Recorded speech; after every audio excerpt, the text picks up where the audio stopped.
वर्णिवेशरमणीय दर्शनं मन्दहासरुचिरान्नाम्बुजं पूजितं सुरु नरोत्तमैर्मुदा धर्मनन्दनमहं विचिन्तये।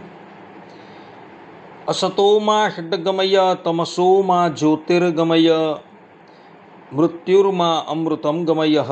ओम शान्तिः शान्तिः शान्तिः। अस्मद्गुरुसमारम्भां नाथयामुनमध्यमां लक्ष्मीवल्लभपर्यन्तां वन्दे गुरु परंपरा। આજની જ્ઞાન સભાની અંદર પધારનારા બધા જ ભગવત ભક્તોને વેદાંતાચાર્ય, પુરાણ ઇતિહાસ આચાર્ય, એમએ ફિલોસોફી શાસ્ત્રી રાકેશભાઈના હેતપૂર્વક જય સ્વામિનારાયણ. ભક્તો, આજની આ જ્ઞાન સભાની અંદર આપણે બધા એક બહુ મહત્વના વિષયની ઉપર વાત શ્રવણ કરશું, અને વિષય છે કે મહાપાતકીઓનો સંગ કરવાથી પણ સંગ કરનારો પાપથી લિપ્ત થઈ જાય છે, અને એણે એ પાપનું કયું પ્રાયશ્ચિત કરવું, આ વિષય પર થોડી વાર શ્રવણ કરશું. તો બધા જ શ્રોતાગણો એકાગ્ર મને કરીને આ પ્રવચન શ્રવણ કરે અને એને આત્મસાત કરી લે. તો ભગવાન સ્વામિનારાયણ શિક્ષાપત્રીના 27મા શ્લોકની અંદર કહે છે કે ચોર પાપી વ્યસની નામ સંઘ પાષંડીનામ તથા કામી નામ ચ ન કર્તવ્ય જનવંચન કર્મણામ. અર્થાત કે ચોર, પાપી, વ્યસની, પાખંડી, કામી તથા કિમિયા આદિ ક્રિયાએ કરીને જનનો ઠગનારો એ 6 પ્રકારના મનુષ્ય તેમનો સંગ ન કરવો. કારણ કે એઓનો સંગ કરવાથી મનુષ્ય પોતે પણ તેના જેવો થઈ જાય છે, અને એટલે માટે ભગવાન સ્વામિનારાયણે આવા મનુષ્યનો સંગ કરવાની સ્પષ્ટ રૂપે મનાઈ કરેલી છે. શ્રી વાસુદેવ મહાત્મ્ય અધ્યાય 20 શ્લોક 42માં નરનારાયણ દેવ પણ કહે છે કે યાદૃશામ યસ્ય સંગસ્યાત શાસ્ત્રાણામ વા નૃણામપી બુદ્ધિ સ્યાત તાદૃશી તસ્ય કાર્યો અતો નાશતામ હિ સહ. અર્થાત કે જે મનુષ્યને જેવા શાસ્ત્ર કે જેવા માણસનું સમાગમ થાય તે મનુષ્યની તેવી બુદ્ધિ થઈ જાય છે, માટે અસત શાસ્ત્ર તથા અસત પુરુષોનું સમાગમ ક્યારેય પણ ન કરવું જોઈએ. આ પ્રમાણે નરનારાયણ દેવ પણ પોતાના સ્વમુખે એવું સ્પષ્ટ રૂપે કહી રહ્યા છે કે અસત શાસ્ત્ર તથા અસત પુરુષોનો સંગ ક્યારેય પણ કરવો જોઈએ નહીં. મનુ મહારાજ મનુસ્મૃતિના 11મા અધ્યાયના 181મા શ્લોકની અંદર કહી રહ્યા છે કે યો યેન પાપી નૈતે સામ સંસર્ગમ યાતિ માનવઃ સ તસ્યૈવ વ્રતમ કુર્યાત તત્તત સંસર્ગ વિશુદ્ધ્યતે. અર્થાત કે જે મનુષ્ય જે જાતિના પતિતના સંસર્ગમાં રહે તેણે પતિતના સંસર્ગથી લાગેલા પાપની શુદ્ધિને માટે તે પતિતને કહેલું પ્રાયશ્ચિત કરવું.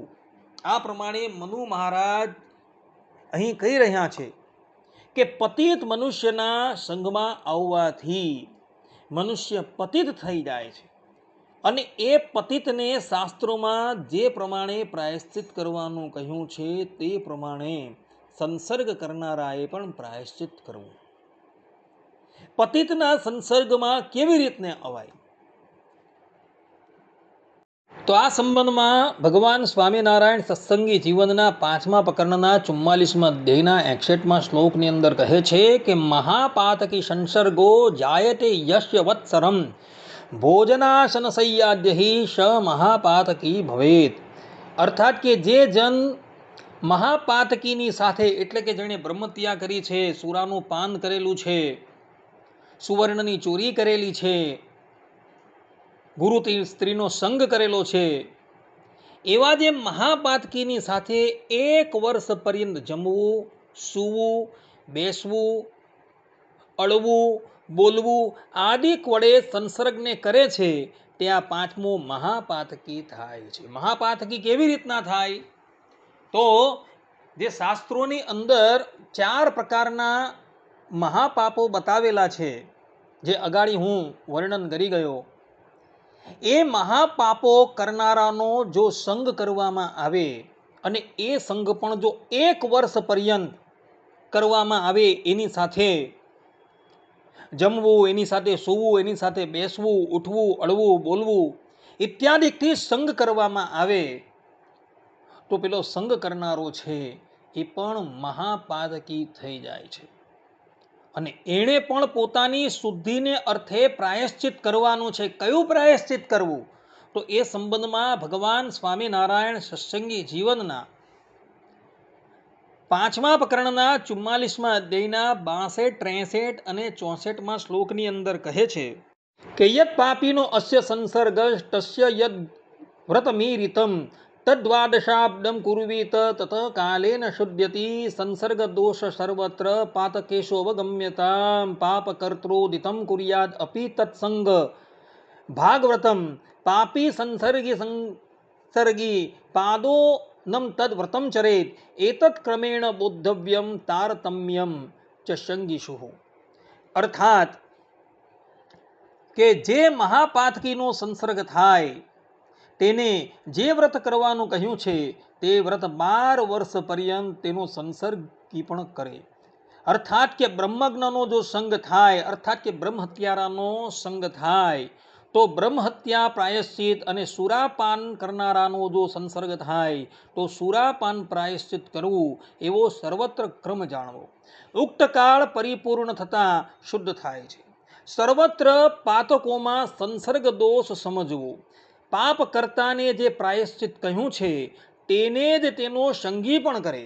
જે સાક્ષાત પાપી સંસર્ગી ન હોય કિંતુ તેના સંસર્ગીનો સંસર્ગી હોય તે વિહિત પ્રાયશ્ચિત વ્રતને 1 પાદ ન્યૂન કરે.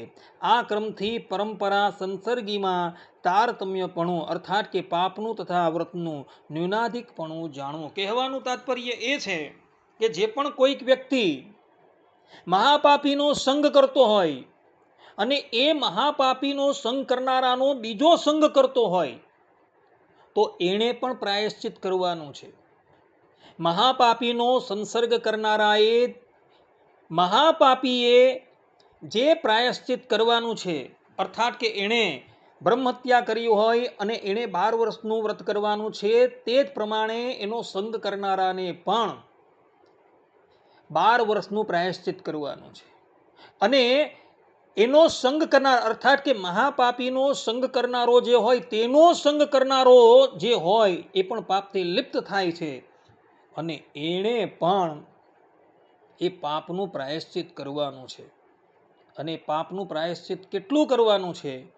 તો એણે પણ અર્થાત કે સંસર્ગી પણ 1 પાદ ન્યૂન એટલે 75% જેટલું પ્રાયશ્ચિત કરવાનું છે. અર્થાત કે 9 વર્ષનું પ્રાયશ્ચિત કરવાનું છે.